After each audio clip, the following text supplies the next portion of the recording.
Welcome to The Partial Historians. We explore all the details of ancient Rome.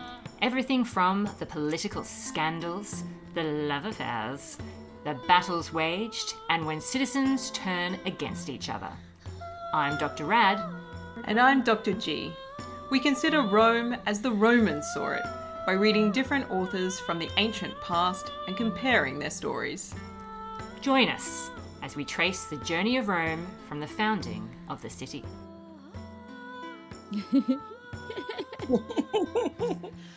Welcome to a very special edition of The Partial Historians. I am Dr. Rad. And I'm Dr. G. And Dr. G, we are joined today by two extra special guests. I know this is very exciting for us. Two extra special people are with us, and the mystery of why shall soon be revealed. I know. Well, I mean, this is really a treat because we are joined by two members of the unofficial Lady Pod Squad. And that is right. We are joined by Jenny and Jen, who are the hosts of the extremely popular Ancient History Fangirl podcast. And we are both fangirls of that podcast, are we not, Dr. G? We are! So it's like super exciting. It's like Ancient History Girls unite! Exactly. The feeling is mutual. Very mutual. Yeah, it's actually really shocking that we have not had you on our show before this, because it was many moons ago that we recorded Spartacus together, and I feel like it's because we're constantly in contact in terms of I constantly see what you guys are up to on Instagram and constantly listen to your show, and I kind of forget that we haven't actually talked in real life for quite some time. It's a parasocial relationship. It is, yeah. It's indicative of this sad social media world that we live in. Kind of. It's like, oh, I'm totally caught up with this person's life. Yes, we are enmeshed. I frequently have that as well. Anyway, we are having them on the show today because, extra excitingly, they have just written a book. Oh my God. That's right. They are now not only the co-hosts of an excellent ancient history podcast, but they are the co-authors of Women of Myth, from Dear Woman and Mami Wata to I'm going to screw this up. Amaterasu? Amaterasu and Athena, your guide to the amazing and diverse women from world mythology. Yay! Yeah. That is our book. Thank you so much for having us on. This is so exciting. Yeah, we're so excited to be here. No problems at all. And we probably should give a bit of a shout out because not only have you guys co-authored this, but you also have some amazing illustrations by Sarah. Is it Richard or Richard? Richard. Yeah. Richard, excellent. Sorry. So by Sarah Richard, which really do make the stories, I think, come alive. Absolutely. And Liv Albert wrote our foreword. Can't miss that. I know. Oh, yeah. For people who might still be unaware, and there must be so few people out there, Liv Albert is the host of Let's Talk About Myths, Baby, which is an incredibly popular podcast from the unofficial Lady Pod Squad. Indeed. Yes. I think it's just official at this point. I think so. I think I'm going to have badges made. I know. I'm like, nice.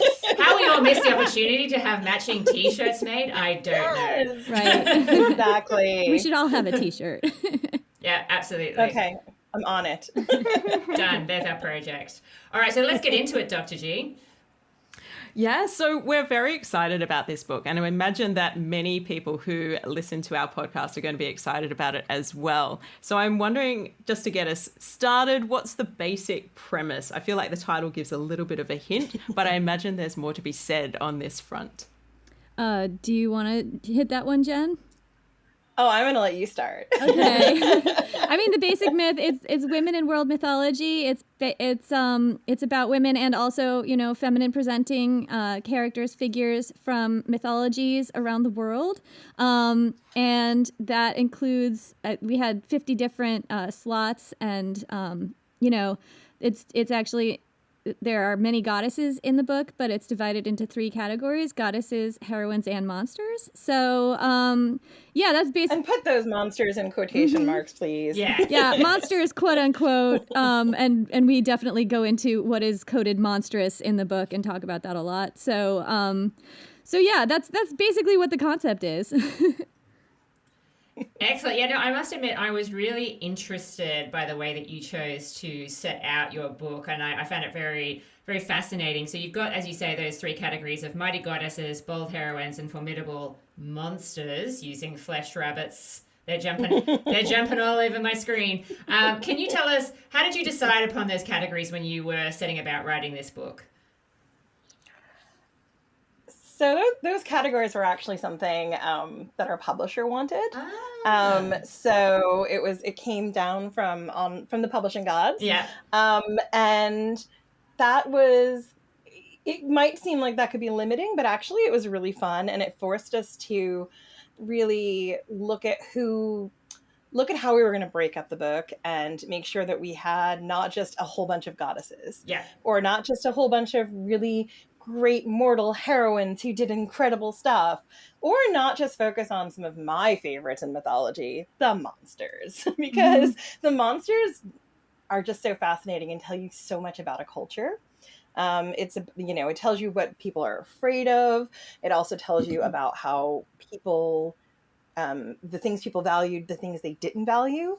There's a whole book that could be made of each of those sections. So it was kind of nice to have the publishing gods on high say, you know what, could you give us a little taste of each? Yeah, I think it provided some good structure. Yeah, definitely. Well, I must admit, I was particularly interested in it because I'm a teacher, as I think some people might know. And in my year 11 course, I get to teach a unit called Women in Greece and Rome, which is a comparative study of that. And I actually always have a section on female monsters from mythology because I think it's a great way to actually start off the unit because, as you say, by looking at what a culture is afraid of, I think that actually tells you a huge amount about their attitudes to various things. But if you want to look at gender, for example, it gives you real insight into that. Oh, yeah, huge amounts. Spoiler, it's almost always women with sexual agency. Almost always. Frequently. It's not only that though. Like there's kind of a subcategory that's like, medical fears. We found a lot of monsters who were kind of spirits or beings that interfered with, for example, childbirth and what we might call today sudden infant death syndrome. Like if this monster attacks, they attack a woman in birthing, or they attack a baby as it's just born. And this is a way to explain deaths that might not be easily explained otherwise in pre-modern cultures. There's also monsters like, for example, there was an Inuit monster that was basically like her basically what she was a monster that tempted children out onto the ice. So she would, like, if a child wandered out onto the ice, she would like grab it and take it underwater.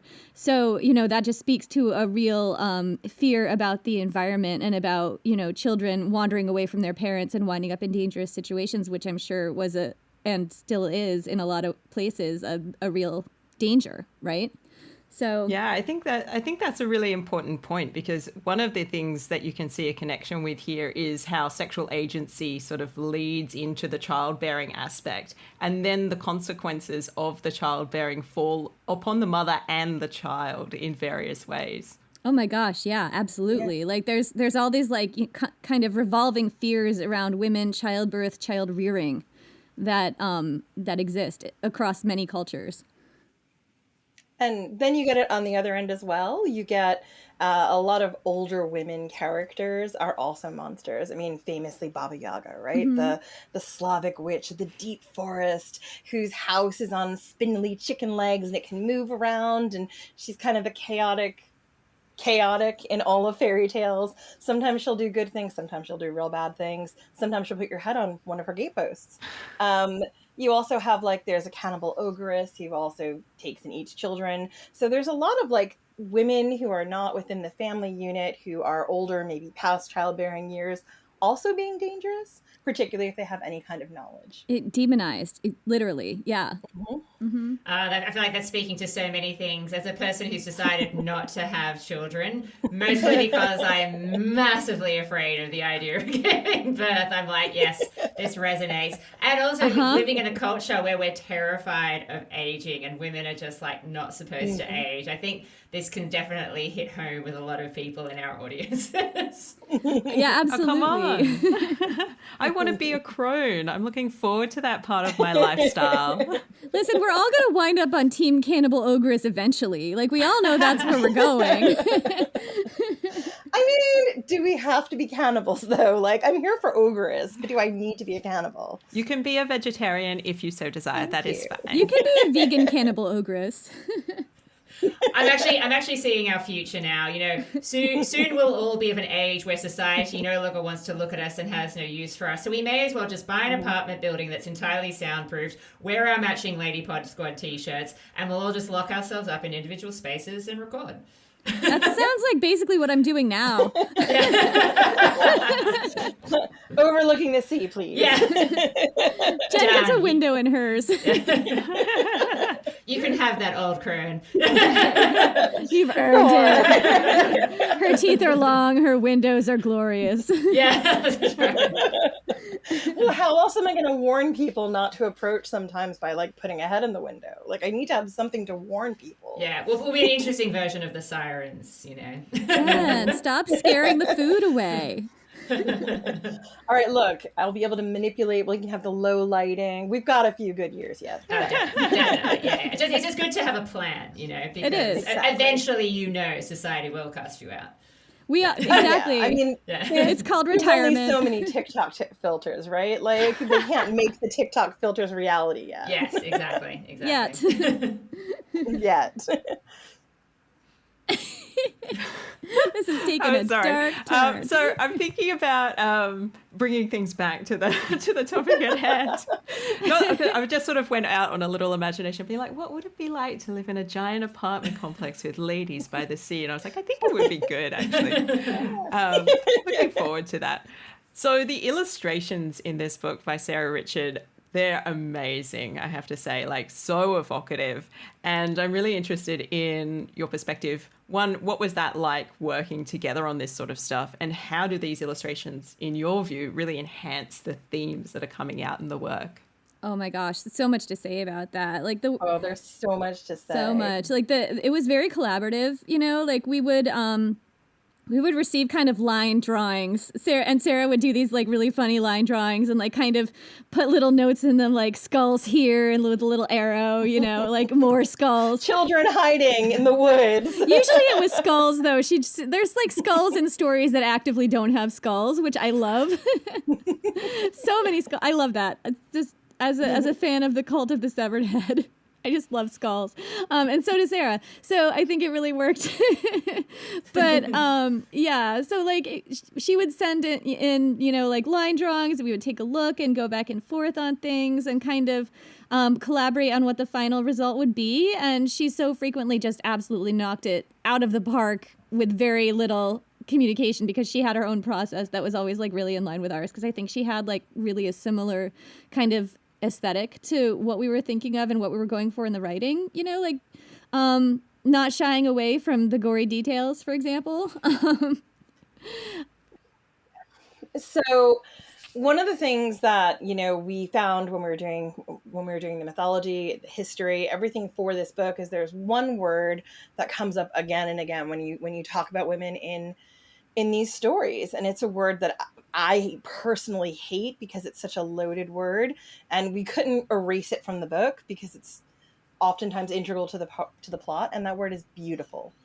And so one of the things that we had to contend with was, how are we going to, you know, we've got this wonderful collection of stories about diverse women. How are we going to show beauty in a way that isn't just a westernized beauty standard?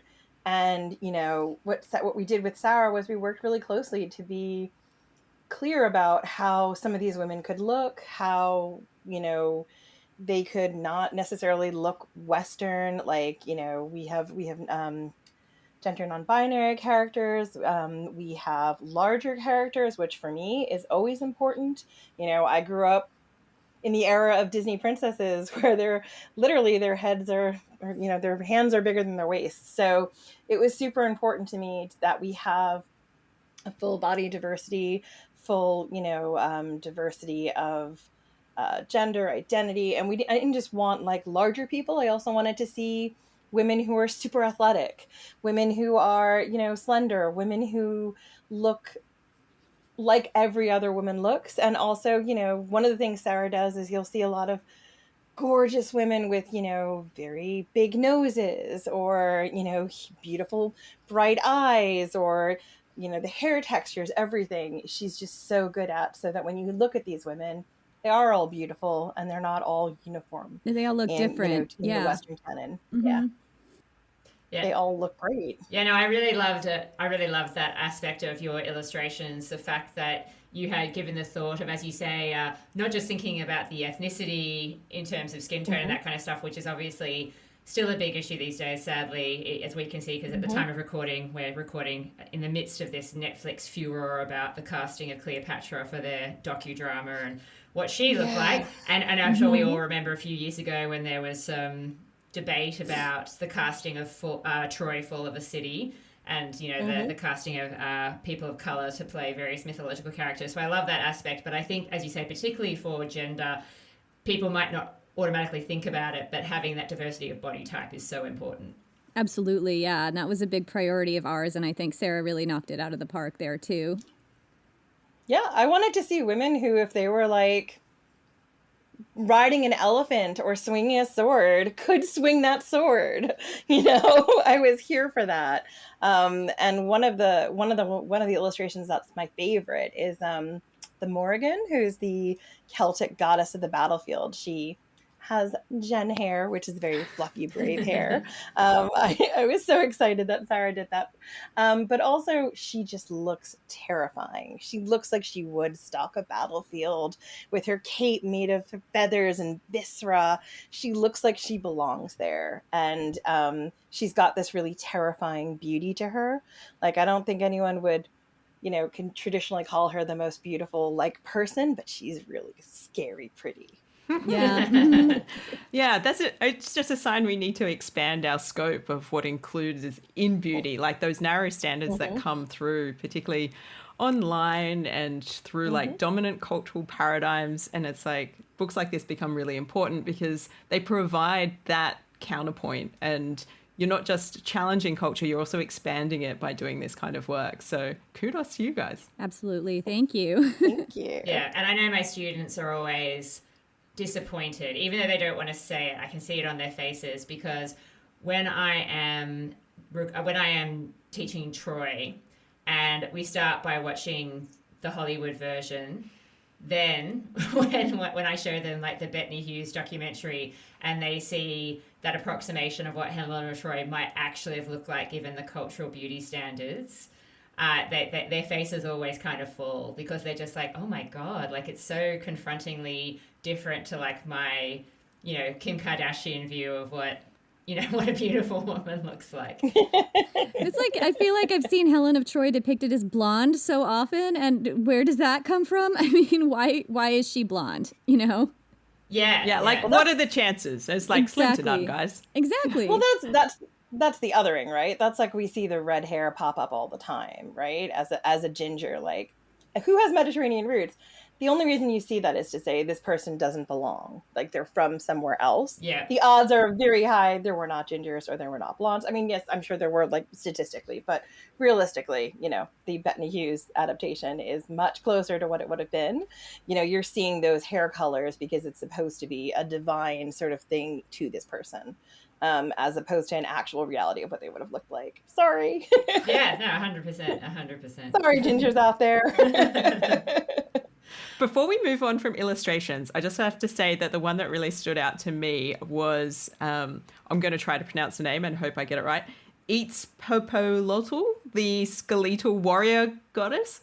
Yeah, sorry, Itzpopolotl. Yeah. The warrior goddess of the Aztecs, who also has this skeletal aspect about her. Just amazing. So she was one of my absolute favorites. So if you ask me, you know, who's my favorite, there are like dozens of them that I could say, but she's one that really stood out to me. And we discovered her like she was one of the first ones that I found that was kind of outside of the scope of what I already knew, and I was just so excited about her. She's a skeletal warrior goddess of the Aztecs. She has butterfly wings lined with obsidian knives, and her mythology includes you know, sleeping with a man and then ripping out his heart and eating it, which is pretty awesome. I mean, all round, she sounds like the kind of woman I'd want to hang out with. Hardcore, right? She has some great stories to tell you over like a nice bottle of like White Zinfandel. Yeah, like how did we get to this part where we had to rip the guy apart? Tell me how we got there. I mean, I think it's not a White Zinfandel kind of I think she drinks blood red wine. All right. Well, listen, I don't. She would make an exception for me. She just put some hearts in hers. It'd be fine. I don't think she's a hearts in the wine kind of gal. That's just, you know, blood clots in the wine, sure. Hearts in the wine. Right, literal hearts, perhaps. That's what I meant, literal hearts. Oh, I thought you meant like little gummy hearts. No! Okay, I could see White Zinfandel or Red Zinfandel with literal hearts in it. That she would probably drink that. Yeah, sure. Tasty. She works in, like our whole cannibal plan. I think she would fit in. So look, I'm really intrigued because Dr. G and I've also just written a book together. It seems really weird that, you know, you guys were publishing your book right when we were publishing our book, and we're like, oh my God, we know a little bit about like what it's like to try and write a book, you know, together, not just on your own, you know, locked in your own thoughts and that sort of thing. Tell us, what are the biggest challenges that you encountered when you were writing this book? I don't know. Like, I feel like for me, the most challenging parts were because there were. I know Jenna's going to have a different answer to this. But for me, the challenging parts were writing about you know, women in cultures and mythologies and stories that I wasn't already familiar with, because I'm pretty familiar with certain aspects of, you know, Greek and Roman culture and Celtic mythology and things because we had covered that in the podcast, but we were expanding a whole lot beyond what we had already covered. So I always wanted to approach those topics like really well and with the same, you know, thoroughness of research that I did for stuff I had done, you know, a 2.5 hour like episode series on or something. So I felt like that, you know, like I felt a little stressed about it sometimes. I was just like, I want to make sure I get this right. I want to make sure I'm not just, you know, applying a Western lens or equating something to things that I had already heard about that it actually has nothing to do with, you know? So I was really careful in that and thinking about that a lot. So I would say that for me, that was the most challenging part, but it was also really fun because I got to just get outside of my comfort zone and learn about things that I had not known about before. And that's really the fun part for me. So everything Jenny said is also how I felt. I also, one of the things, just to add to this before I go on to what I found really equally difficult, one of the things we were really careful about was because these were non-Western cultures and cultures that we were experiencing for the first time. We really wanted to try to find sources telling the mythology in sort of from that culture.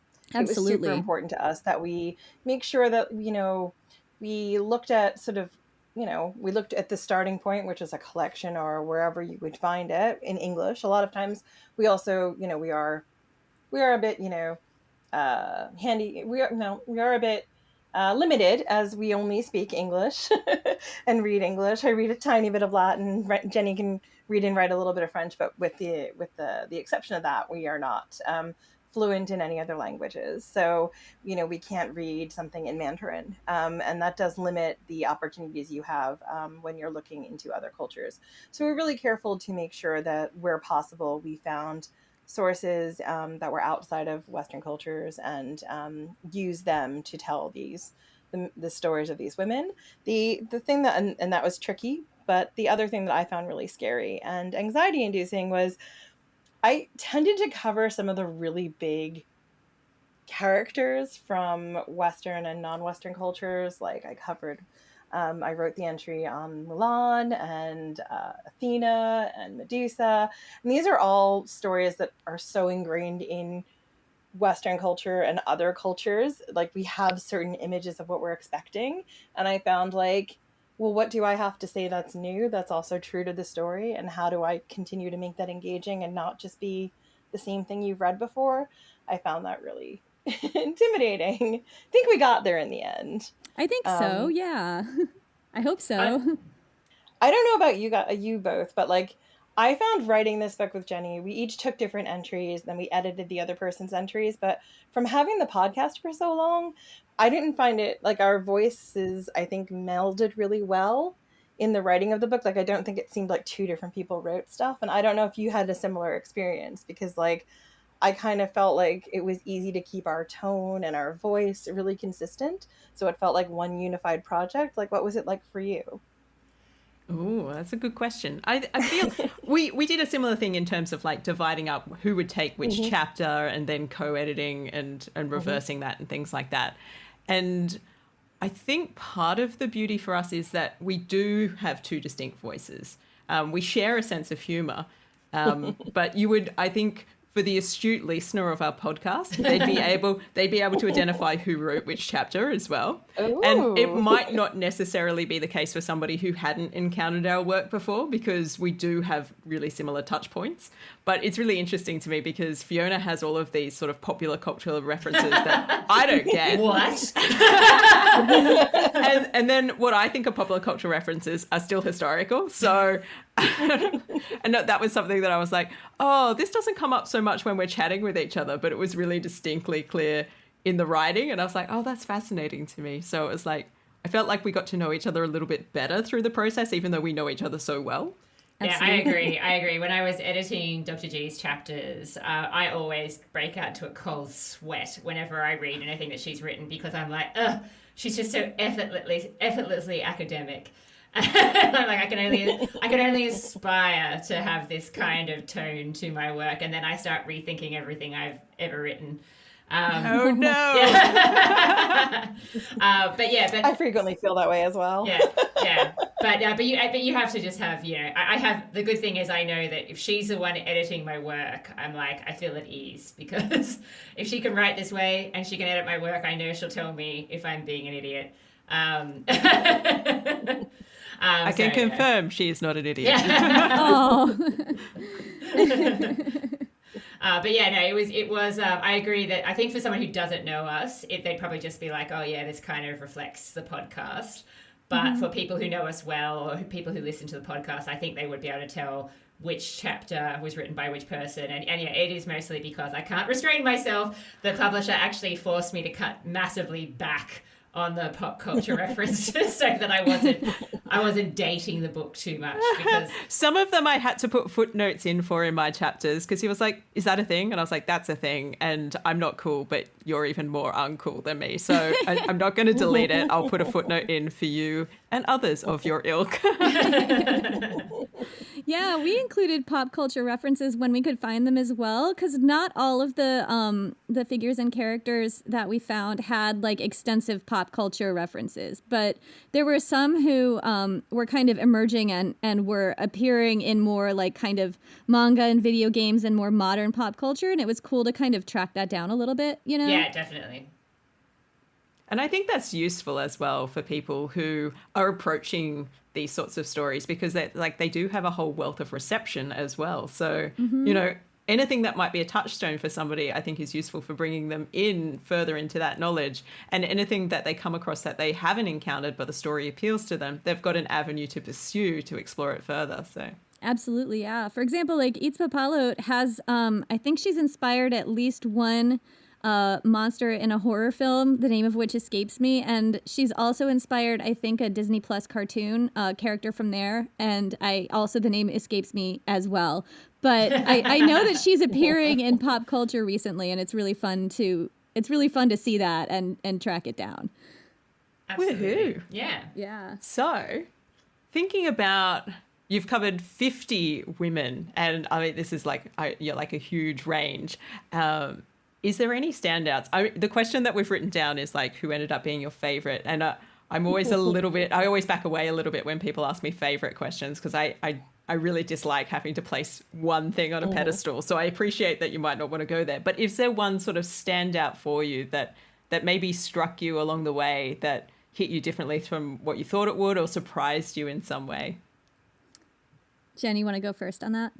No, I'm going to let you go first because I love hearing you tell this story, and I know what you're going to say. Yeah, I always say the same one, and I always preface this by saying that they were all my favorite. Like having done this book, I was always just super excited about whichever one I was covering, and I would be texting Jen these little details. And if you asked me what my favorite was that week, it would be whatever one I was working on that week. So I really did fall in love with all of them genuinely, and they're all my favorite. I feel very strongly about all the ones that I covered, even all the ones that Jen covered, because I also helped her edit her entries and she helped edit mine. So it was really kind of a joint project in that way.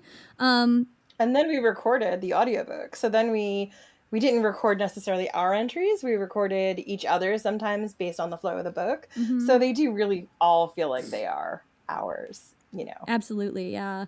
But I would say that one that has stuck with me that I really just kind of fell in love with and felt like I maybe identified with, or, you know, just really loved, was this goddess named Oya, who is she is like an Eastern African and also African diaspora goddess who I think she may have, like, she's like a goddess of the Niger River originally. She's a water goddess, but also a goddess of like lightning and whirlwinds and wind. And she's a warrior goddess, but she's also a goddess of commerce. And she has so many disparate aspects to her. But one of the things about her that I just really loved is that I think her name means, if I'm getting this right, I might be messing this up, but I think her name means the terror, as in the Tearer, the terror.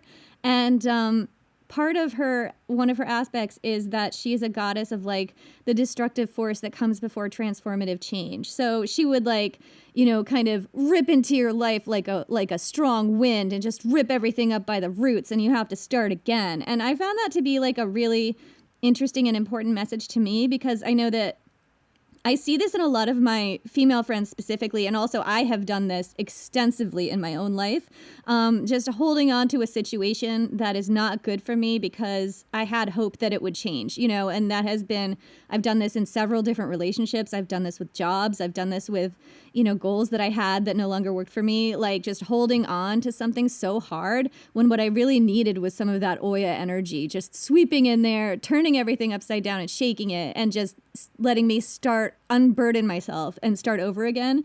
And I think, you know, many of us can do with a little bit more of that energy. So I just love her. And I really appreciate that I got to learn about her in this project. Oh, thank you for sharing. Super uncontroversial, but like, she's also my favorite that I was super surprised by. Like, I'm very basic. Like, I usually say my favorite's Atalanta because when I was 10 years old, finally able to read on my own, I had a long process to reading. I read this book of Greek myths, and there she was, you know, Atalanta, took no shit, did what she wanted to do, wasn't going to marry anyone who wasn't her equal. But I knew going in that that was the standard of what I was looking for, right? When I was looking at these women's stories, and a lot of the women whose stories we tell are warriors, but some are moms, some are children, some are goddesses of tearing things up and starting over. But the one who really surprised me the most is also Oya, because I don't know, like, just as Jenny describes it every time I get to hear her say it, I'm like, yeah, we all need more of that in our life. You know, like, we just let go or be dragged, and Oya's like, okay, it's time here's to let your warning, go, babe. it's going. Yeah. Yeah, don't get stagnated. Change is on its way. Don't get It is. stagnated, exactly. Yeah, no, that definitely resonates, because I think that we do tend to be scared of change, and we kind of enjoy the comfort even of bad situations, just that familiarity. Exactly. And like it takes so much courage to change your situation, you know, in so many ways. And so like I kind of see her as embodying that courage, you know. Mm-hmm. Yeah, absolutely. So this one might be a little bit easier to answer because we're not asking you to rank your women. But we were interested to hear, because so many of these stories were actually unfamiliar to us, because we're also sort of starting from a place of being more familiar with Greco-Roman traditions. But which woman in myth did you find had the most complex backstory in your view? Ooh, that's a good one. Do you want to go first, Jen, or do you want me to go first? You go first because I'm thinking. Okay, so that's my far away thinking phase. I would Works say very that, well with radio. yeah, well done, Jen. I would say for me, there's this character. It's actually two characters in one. Amba and Shikandi from the Mahabharata in India, the ancient Indian epic. And this is one of the trans characters that I just completely fell in love with. Trans or, non-binary, perhaps it's a little bit hard to tell and depends on the source. But this character, I think, if I recall right, I don't exactly remember the order, but I saved them for either last or very close to last because I felt that it was a very complex topic to handle and I wanted to really make sure that I did it right. And some of the complexity of it was talking about Shikandi's gender. So this is a story about reincarnation, basically. And it starts off with this woman, a cisgender woman named Amba, who is in love with this man and gets kidnapped by another man and basically has her life ruined by this guy who kidnaps her because her original boyfriend or, lover wouldn't marry her after she has been kidnapped. And then the guy who did the kidnapping wouldn't marry her because I guess he had a vow of some kind. And, he just sort of casually destroyed this woman's life. So she really just wanted to get revenge. But this was a renowned warrior and nobody would side with her and help her get revenge on him.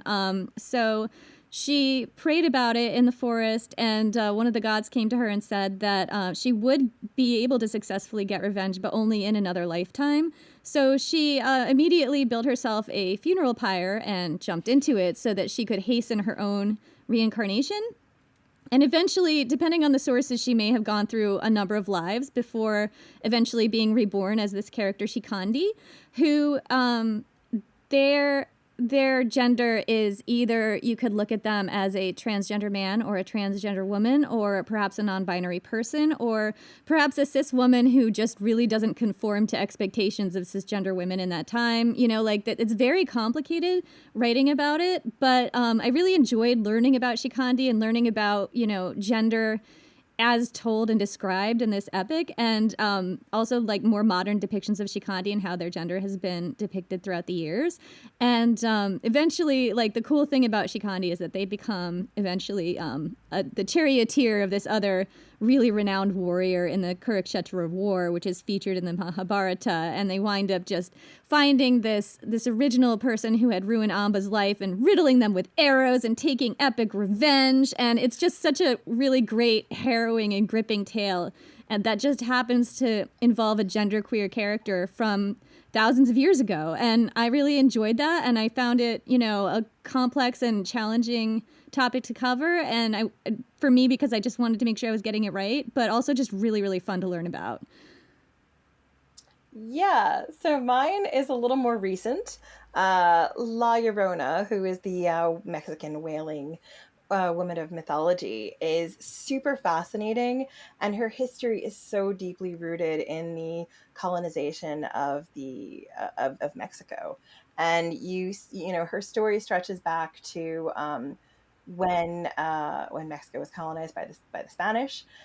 She started out her life as an indigenous woman who has a love affair with a Spanish guy. And at this particular point in time, this was very common.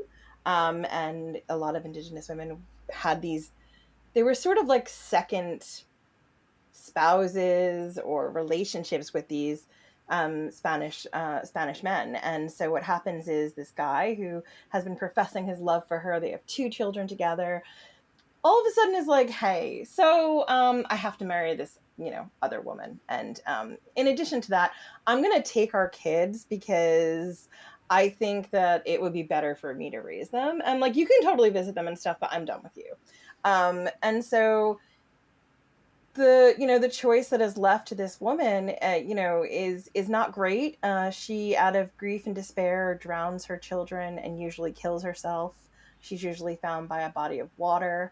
And a lot of her history is, then she comes back and is sort of a spectral spirit who, is takes children, or will drown you in the water. But all of that is so deeply tied to colonization and how women were treated. Like, it was very common that Spanish Spanish colonizers would have affairs with indigenous women and then take their children from them because they didn't believe that they were able to raise their own children. And the treatment of women was absolutely appalling, and the indigenous people in general. And one of the other things about this mythology that Jenny helped me understand, because I didn't know this, is that some of that folklore, which now has like its own sort of operas and its own sort of like place in the Day of the Dead celebrations, but some of it goes all the way back to the Aztec conquest. I'm going to let you talk about that, Jenny, because you know it a lot more clearly than I do, even though I wrote the entry. Yeah. I always confuse it. Well, I mean, I think just that part of it is that there were Aztec goddesses that may have that La Llorona may have also had her roots in, like goddesses that involved child sacrifice in some way, or goddesses that were tied to water in some way. Some of this was written about in codices that record people who had lived through the siege of Tenochtitlan, for example, like accounts of signs and importance of this siege, and some of them involved, wailing women, for example, showing up at the streets of Tenochtitlan the night before and wailing about their children, dying or being in harm's way. Some of this is less than trustworthy because it comes through a Spanish lens. There were all these, Spanish priests running around at a certain time, in the decades after the conquest, interviewing indigenous survivors of these events and writing these things down, but it was the priests writing them down. So and this also goes for some of the mythology around Itzpapalo too, and we talk about that in her entry. How trustworthy that some of this stuff is a little bit up for interpretation, and like questionable, but there is some documentation of that. So it's possible that there were goddesses that that La Llorona calls back to that have indigenous roots as well. Yeah, as a foretelling of this doom, right? Yeah, like a doom foretelling, and that has to do with, either death of children and death in the water, Yeah, and look, I think you see those similar parallels coming through in like the tale of Medea, for instance, and it's like, this story of conquest and people coming in and taking ownership of a place or assuming that somehow it's theirs now, and what are the fallout consequences of that. And there is a long, long history of that kind of colonial violence, and it's really good to see these stories coming through because it emphasizes just how common it is, and also situates us in the fight to going forward. Like, how do we do the processes that undo some of the problematic consequences of this kind of history as well? Like, how do we do it well? And I feel like there's a long way to go, but I think absolutely. There's an inherent value in sharing these kinds of stories, just to reiterate just how common this kind of violence is, and also situating us in a position of action, what to do next. And also, like, one of the things you see is that it's very much, this mythology in particular is a psychic scar that you have on a people who, after the horrors of colonization, there's a lot of things we don't have anymore as a result. But this story comes through, and it is one of those things that remains with us, and, should be a way of telling us, like, there's just so much there that I'm not making any sense at the moment. It is like a psychic scar that does come through in the folklore that is there to, continually remind us of the horrors of colonization. Mm-hmm. Yeah, like how these women were treated, and how the Spanish colonizers treated indigenous women that they had relationships with. Definitely. No, look, I think that actually is a really good place to start to wrap up, because one of the things I was very impressed by when I looked inside and started reading my copy of your book is that you guys were very restrained in that. Even though I think when you probably started your podcast, you were focusing more on sort of Greco-Roman world topics. And I've seen with your episodes that I've been listening to that you've gradually moved beyond the sort of Greco-Roman world. And certainly in this book, I was very impressed that you were very restrained in the use of Greco-Roman mythology. Because, I mean, you really could you could easily populate, 50 women from Greco-Roman mythology if you wanted to in a book like this. But I was really blown away by the array of cultures that were on display. Is that something that you were exploring in the podcast and that sort of gave you the idea for the book, or did the book kind of inform where you've taken the podcast? I think that Jen and I had both really wanted to move beyond Greco-Roman stuff for a long time. I mean, our podcast is called Ancient History Fangirl, not just Ancient Greco-Roman History Fangirl. And yet for our first, couple years, we really stayed in that realm and I think that it wasn't something we did as a conscious decision. We just kept falling down these rabbit holes. And like, the more we learned, the more we found things we wanted to cover. And the more we got confident in this one area and we get excited about things. And, it was just really hard to wrench ourselves away. And we realized like we had to make this conscious decision to do that. And we had been talking about how we were going to do it for a while when the opportunity to write this book came about. So it felt like a natural extension of expanding our horizons in that way, but we had planned to do that already on the podcast, and we would have done it whether the book had happened or not. But I'm really glad we did it because I think it gave us both, kind of more of a global view on history as well as mythology, because we talk about history and how the history and the mythology kind of meld in a lot of the entries that we did anyway. So yeah, everything that Jenny said. I think our podcast, because I have a deep and abiding love of Greco-Roman mythology, has sometimes just stays in Greece and Rome a little too long. Not that Jenny doesn't also, but like that feels like my home to me. But one of the great things about this book is it forced us outside of that, and we had always planned to do that. And I think it really broadened our horizons, and it sort of gave us a lot of confidence to be able to continue doing it. I also know that we did a season a couple of seasons ago about gender in the ancient world, and when we finished that season, I was like, Jenny, I am now broken. I need to leave Greece and Rome for a little bit of time. What can we do to get out of Greece and Rome? Because I can't. We were both feeling a little bit like we just needed a scene shift, so just watching the patriarchy be built, you're like, yeah, no, I got it. What can we do that's going to just bring joy back to my life? And then we decided to cover Ancient Mysteries, which was basically like a lot of natural disasters and skeletons where they shouldn't be. So I don't know how light that was. Well, I think one of the things we did in the Ancient Mysteries series that I'm incredibly proud of, and I say it every time we talk about it, is our first episode in that series is about the dating of the Sphinx. How old is the Sphinx? And we spent a lot of time in that series really digging into stuff that were actual mysteries, and then also stuff that maybe some TV channel or streaming service would like you to believe are mysteries for ancient alien reasons, but aren't. And I think it's really easy for people who are sort of who follow things on those places to think like, oh, I found this mystery because aliens built it or whatever, and not unpack the actual reality of the good work that archaeologists and historians and scientists and mythographers are doing to show you real mysteries and ask questions that aren't about sort of colonization.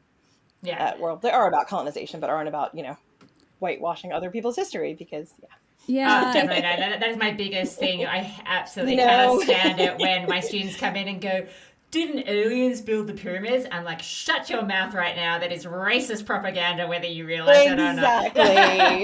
Yeah. And we started with that episode. Jenny did such an amazing job of it, of showing you how you can watch a documentary and you can listen to that very smart sounding documentary and start going down this rabbit hole of, wait a minute, aliens built this? Wait a minute. Wait a minute, have I just fallen down a racist rabbit hole? What happened? Yeah, I mean, that's kind of like when we started doing Ancient Mysteries, like you can look at something like Göbekli Tepe or, different monuments around the world. And Teotihuacan is absolutely one of these. Cahokia is one of these, where you look at that, like there are obviously extremely legitimate and fascinating mysteries around these monuments, but there's also, kind of all this pseudo-historical stuff built up around it, and we didn't realize the extent to which we'd have to pick through that in that season. So the first episode we dropped is the Sphinx 10,000 years old, and it's kind of just talking about like starting with like how easy it is to, if you are a layperson like Jen and me, and you are not like a scholar yourself in this stuff, and you're just like, well, I don't know, this guy has a PhD in the front of his name, and he's in all the same journals as the other guys, and so why is this illegitimate? You know, how would you know? And you know, talking about how easy it is to be sort of drawn in by that, and then where you wind up is basically the people who actually built this thing didn't build these things. Maybe it was white people who are also from Atlantis. From Atlantis, racist Atlantis. And also Mars, like originally from Mars. And for some reason, all the Martians are white. Go figure, Yep. You know? It would explain a lot, though, let's face it, if the aliens were white. Oh, God. I mean... I think it's also this very seductive idea, though, that we have about humankind, in that we have this idea that our story is one of progress, that people thousands of years ago couldn't have done something super advanced because it was thousands of years ago. And we must be smarter and, you know, have come such a long way from then that they can't possibly have done these things, because that doesn't make any sense, you know. Like, we have to have this chronology, and it's like, no, they have the same capacity as us to reason, to think, to create. And because they're from a different time and a different culture, maybe they come up with different ideas and different solutions to problems. But yeah, humans are capable of pretty much the same thing if they're of the, you know, the same type of, you know, of humankind. Absolutely. Yeah. Yeah, like the fact that we had flushing toilets in Skara Brae, which is a tiny little island, a village on the sort of falling into the sea on a Scottish island called, I don't know if it's on Stromness or if it's up in the Orkneys. It's in, but they had flushing toilets. Yeah. Mm-hmm. And I think that's a great place to finish up, because realistically, we can finish up by saying that by talking to I should say it's a Neolithic settlement, so like super old. Yeah, no, definitely. No, I think it shows us that, you know, all throughout our history, humans have been like, what to do with shit, what to do with it. Always. You know? We don't like it. Why? Where am I going to put it, guys? Yeah. I made some more. And so on that very sophisticated note, we're going to wrap up this absolutely wonderful conversation with the fabulous co-host of Ancient History Fangirl. If you haven't listened to it, and I can't imagine that you haven't, please go and check it out. I'm going to pass over to Jen and Jenny so they can tell you all about where to find them and also how to purchase this amazing book of theirs. Thank you so much. Our podcast is Ancient History Fangirl. You can find us at Ancient Hist Fan on Twitter, at Ancient History Fangirl on Facebook and Instagram. We're not really on TikTok. We're on what's our TikTok name? Ancient History Fangirl. There we go. We're also on TikTok. Keep that brand consistent when they give me characters. Heck yes. You can find us on TikTok. And our book, Women of Myth, is available basically wherever books are sold. If your indie bookstore doesn't happen to have it, ask them to order it, I suppose. Is that how it works? I think so. Yeah, and ask your library. Libraries are great. They're free. Ask your library to order it in. They should be able to. Enter library loan. Exactly. It's also available on audiobook. We read it. Yeah. And as an ebook. You get to hear the dulcet tones of our voices. But we encourage physical copies because Sarah's illustrations are just incredible. Yeah. They are very vibrant. So I can't tell you how much we've enjoyed chatting to you today. And the thing that's really put it over the top for me is that there's actually been a podcat in the background of Jenny's screen. I've just seen paws appearing at random times. Having a great little stretch. It's been a wonderful show of napping and relaxation in the background. The podcat, that's exactly it. You know what's so funny about that too is that when we did our Spartacus episode, one of your cats, I don't know which one it was nuzzling up to the microphone and murmuring little cat sounds into it the whole time. And we kept it in there. I feel like that would have been Hamish. Yeah, but... yeah. I have a cat that is deaf like me, and he does not respect boundaries. Therefore, fair. Who would want him to? I mean, he's a cat. Yeah, exactly. Oh, well, thank you so much for joining us. We won't leave it so long in between episodes next time, I think. Absolutely. No, please don't.